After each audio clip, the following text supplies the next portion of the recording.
Donahue, I will come to you first. I used a bit of a stereotype there, didn't I, about the Extinction Rebellion lot being public schoolboys gluing their faces to the pavement. Is that something which annoys you? Would you like to redress that terrible image? Well, it's quite hysterical because Extinction Rebellion and Just Stop Oil are accused of being posh Tarquins, middle-class lovies and working-class layabouts. So in a way, actually, the media are saying the truth. People in Extinction Rebellion come from all backgrounds because they are all concerned about the terrifying impacts of the climate crisis that's now unfolding us. So, yeah, it is a cliche and it's completely untrue. OK, Donna, the public order bill, is this really something that we need, or do the police not have already sufficient powers? They, for some reason, are just not using them. Well, what we know from the protests over the last 12 months is that, no, the police's powers are not sufficient.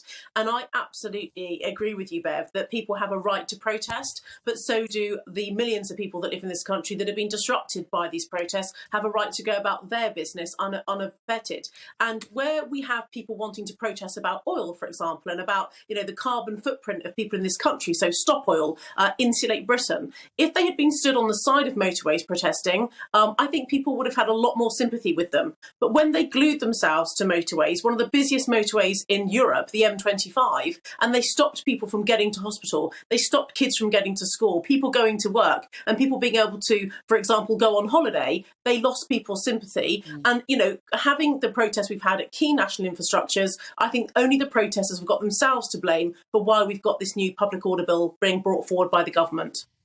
Donahue, I have to say, I think I do slightly agree with Donna in that the methods chosen by the protesters are not going to win the hearts and minds of the public.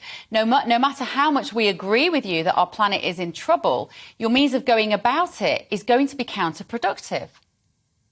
Well, it's rather hilarious for the Commissioner to say that people should have stood on the side of the motorway with a placard, because you know damn well, Bev, we would not be here talking about this issue right now if they had done just that.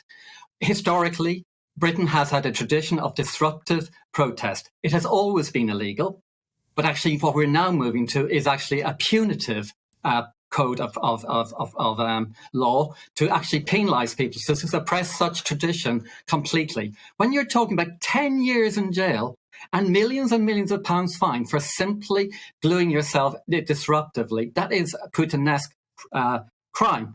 punishment.